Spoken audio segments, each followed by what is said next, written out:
আমি একটা বিশেষ দিকে আপনাদের নজর দিতে বলবো। আপনি দেখবেন যে অনেক বড় অভিনেতা, অনেক বড় খেলোয়াড়, একজন লটারি বিজয়ী, এইসব মানুষরা হঠাৎ সাফল্য পেয়েছেন। সবাই না, অনেকেই হঠাৎ সাফল্য পেয়ে অনেক বড় হয়েছে, এক একজন এক এক ক্ষেত্রে। কিন্তু এদের মধ্যে একটা মারাত্মক মিল আছে। সেই মিলটা কোথায় জানেন? যে অনেকেই অনেক টাকার মালিক হয়ে নিজেদের ধরে রাখতে পারেন নাই, একসময় যে পুরোপুরি নিঃস্ব হয়ে গেছে। আসলে যারা অনেক টাকা ইনকাম করেন তারা দেউলিয়া হওয়ার একটা বড় ঝুঁকিতে থাকেন। এই জায়গাটাই মূলত তাদের মধ্যে মিল। কথাটা কিন্তু অদ্ভুত লাগে শুনতে, কিন্তু কথাটা একেবারে সত্যি। একটা স্ট্যাটিস্টিক্সে দেখা গেছে যে 70% লটারি বিজয়ী কয়েক বছরের মধ্যেই নিঃস্ব হয়ে যায়। এমনকি কেউ কেউ লটারি জেতার আগে যতটা খারাপ অবস্থায় ছিল তার চাইতে অনেক বেশি খারাপ অবস্থায় নিজেদেরকে আবিষ্কার করেন, নিজেদেরকে নিয়ে যান। মাইক টাইসন $400 মিলিয়ন মালিক হয়েছিলেন, কিন্তু পরবর্তীতে কি হলো? ঋণে জর্জরিত হয়ে নিজেকে দেউলিয়া ঘোষণা করতে বাধ্য হলেন। জনি ডেপ বা নিকোলাস কেজ, এনাদের মতো তারকারা শত শত মিলিয়ন ডলার কামিয়েছেন, কিন্তু তারা তাদের খামখেয়ালিপনা, অতি ভোগের অভ্যাস, বিশৃঙ্খল জীবন, ব্যক্তিগত উড়োজাহাজ, ব্যক্তিগত দ্বীপ আর সব অদ্ভুত শখের পেছনে তারা তাদের টাকাগুলোকে নষ্ট করেছে। অ্যালেন আইভারসনের মতো খেলোয়াড়রাও শত মিলিয়ন ডলারের মালিক হয়েছেন, কিন্তু শেষে এসে পুরাপুরি শূন্য হয়ে গেছে। কেন এসব হয়? যাদের কথা বললাম তারা অধিকাংশ ইন্ডাস্ট্রিতে সেরা ছিলেন।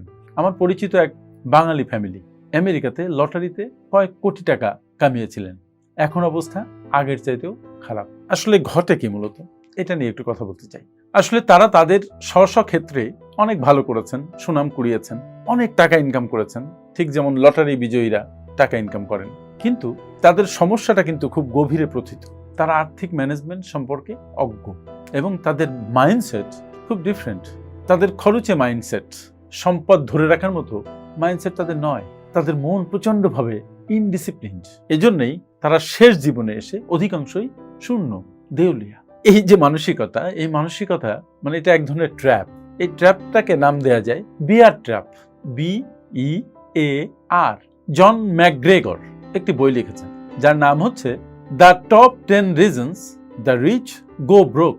এই বইতে উনি এই বিষয়টি খুব স্পষ্ট করে, পরিষ্কার করে বুঝিয়ে বলেছেন। বিয়ারের প্রথম যে শব্দ সেটা হচ্ছে বিলিফ, বিশ্বাস। এই বিলিফ যেটা, এর শুরু হয় মূলত এক একজন মানুষের চেতনা আর বিশ্বাস দিয়ে। যেমন, এত সম্পদ কি করব? সম্পদ তো আয় করছি খরচ করব বলেই। এই সম্পদ জীবনে ফুরাবে না, নিজেই যদি উপভোগ না করলাম তাহলে সম্পদ দিয়ে কি হবে?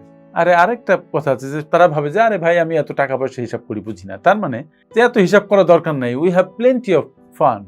এই যে ধরনের চিন্তা চেতনা, এটা মূলত অনেক বয়স হলে হয় তা না, এটা ছোটবেলা থেকেই আপনার ভিতরে প্রথিত হয়ে যায়, আপনি বিশ্বাস করতে শুরু করেন।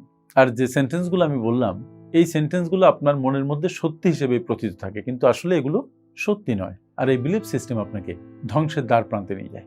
বিয়ারের পরবর্তী শব্দটি হচ্ছে, দ্বিতীয় পয়েন্টটা হচ্ছে এক্সকিউজেস, মানে অজুহাত তৈরি করা, যে আমার এত সময় নেই, আমি কেন এসব ফান্ড নিয়ে দেখবো, এগুলো সব ব্যাংক দেখবে, ফান্ড ম্যানেজাররা দেখবে, তারপরে এই ছোট ছোট বাজেট কেন আমি করব, বাজেট করার এত সময় আমার নাই, আই এম ভেরি বিজি। তারপরে ফিনান্সিয়াল ম্যানেজমেন্ট এটা কঠিন কোনো বিষয় নয়, একসময় শিখে নিব, অ্যাজ ইফ যে টাকা সব শেষ হয়ে যাক তারপরে শিখবো।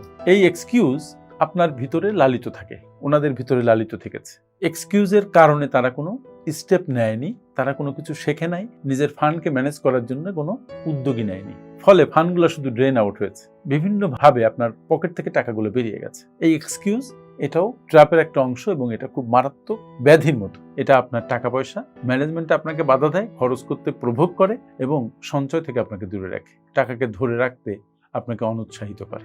এই যে অজুহাত, এগুলো কিন্তু আপনাকে ক্ষণিকত স্বস্তি দেয়, কিন্তু ভবিষ্যতে আপনাকে এই অজুহাতের কারণে চরম মূল্য দিতে হয়। বিয়ারের 3 নম্বর শব্দটি হচ্ছে অ্যাকশন।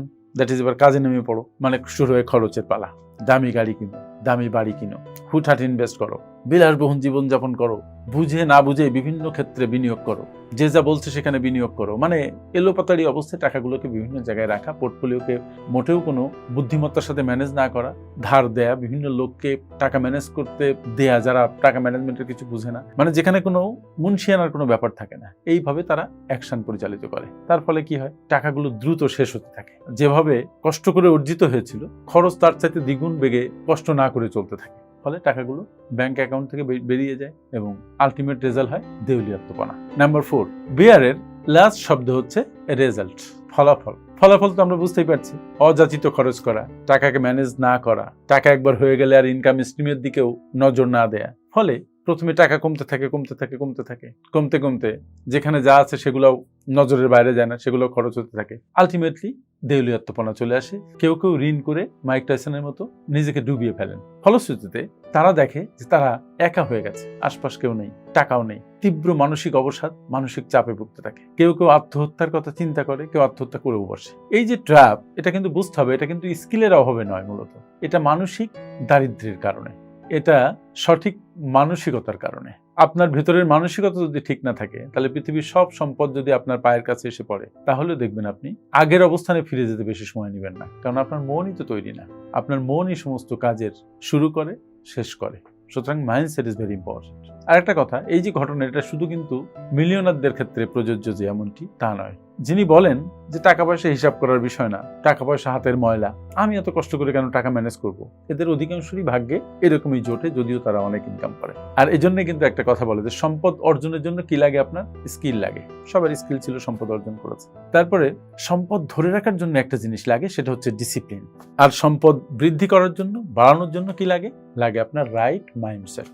আমার সাথে এতক্ষণ থাকার জন্য অনেক অনেক ধন্যবাদ।